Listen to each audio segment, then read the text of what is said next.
बुढ़ापा आना ये अलग बात है। बुढ़ापे के धर्म नहीं सताते, घुटनों में दर्द, कमर में दर्द, बाह में दर्द। तो जो बुढ़ापे के गुण हैं उन गुणों से मनुष्य बच जाता। उम्र 80 साल होगी, बाल सफेद होंगे, आंख का धर्म है, कब दिखाना है।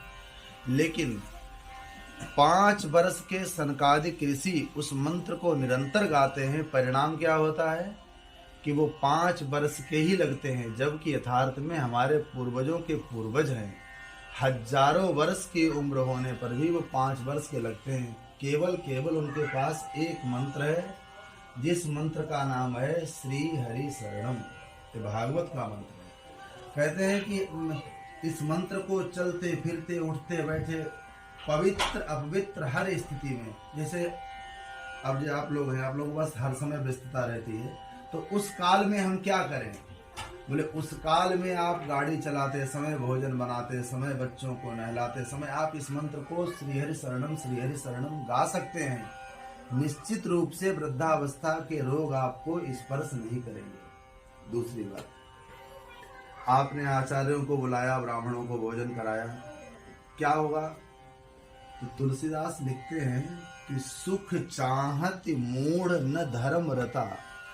भगवान का भक्त जो है वो कभी सुख की चाहत नहीं करता है कि सुख मिले। कौन सुख चाहता है? बोले सुख चाहत मूढ़ जो मूर्ख हैं वो सुख की आशा करते हैं। धर्म के पथ पर चलने वाला कभी सुख नहीं चाहता। बोले फिर क्या उसको सुख नहीं मिलेगा? बोले सुख उसको इतना मिलेगा कि जैसे आम का वृक्ष कोई लगाता है फल के लिए कि मुझे फल खाने को मिलेगा, हमें नहीं हमारे बेटे को मिलेगा, तो फल बहुत बाद में मिलता है, उसको लकड़ी छाया पहले मिल जाती है। ऐसे ही धर्म के पथ पर चलने पर लक्ष्य होना चाहिए कि भगवान हमारे हैं। परिणाम क्या होगा कि संसार की गाड़ी घोड़ा पद प्रतिष्ठा जितने भी सुख हैं लकड़ी छाया बनकर के पहले मिल जाएंगे, फल तो बाद में मिलेगा। अब सूत्र दिया है कि एक राजा हुए हैं, नाम है मोरध्वज। तो मोरध्वज राजा कैसे थे? उनका एक बेटा था और नित्य दान करते थे। एक बार भगवान ब्राह्मण वेश में सिंह को लेकर के आए और कहा कि आज हमें मांस चाहिए, हमारा शेर भूखा है। राजा ने कहा कि आप मांस खिलाइए, मैं मांस का प्रबंध करता हूँ। तो भगवान ने ब्राह्मण वेश में कहा कि ये सिंह मोरध्वज अन्य का मांस नहीं खाएगा, तुम्हारे बेटे का मांस खाएगा। ये पुराण में आती कथा। तो मोरध्वज इतने बड़े उदार थे, उन्होंने कहा ठीक है, बेटे का मांस सिंह को खिला दीजिए, कहीं ब्राह्मण सिंह सहित भूखा न जाए, वापस न जाए। तो बेटे को बुलाया, बेटा खुश हो गया।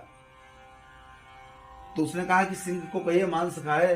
तब फिर भगवान ने ब्राह्मण वेश में कहा कि ऐसे नहीं खाएगा, तुम पति पत्नी अपने बेटे के ऊपर आरा चलाओ, उसको बीच से फाड़ के डाल दो, तब खाएगा।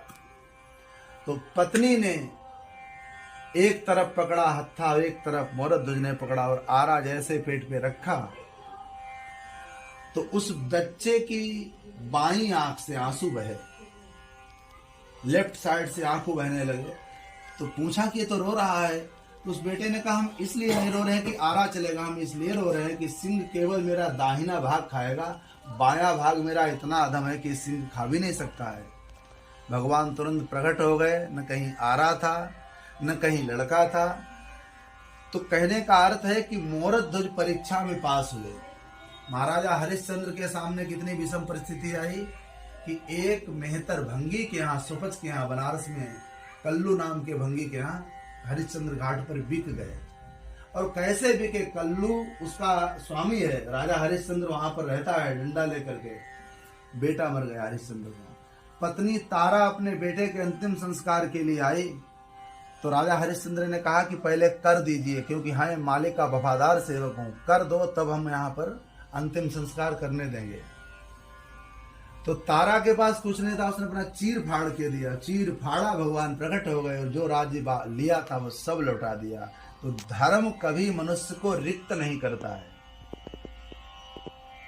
जिम सरिता सागर मा जाही, यद्यपि ताहि कामना नहीं। तुम्हारे हृदय से या हमारे हृदय से, किसी के हृदय से कामना निकल जाए तो परिणाम क्या आएगा? जिसे समुद्र को कामना नहीं है कि गंगा, यमुना, कावेरी, गोदावरी हमारे पास आए, लेकिन बिना बुलाए संपूर्ण भारत की नदियां सागर में मिली जाती हैं। ऐसे धर्मपरायण पुरुष के पास रिद्धि सिद्धि संपत्ति नदियों की तरह स्वयं आ ही जाती है। इसलिए एक ही मंत्र गाया करो, मेरे साथ सब गाइए। हरि शरणम हरि शरणम हरि शरणम हरि शरणम हरि शरणम हरि शरणम हरि शरणम हरि शरणम हो हरि शरणम हरि शरणम हरि शरणम हरि शरणम हरि शरणम हरि शरणम हरि शरणम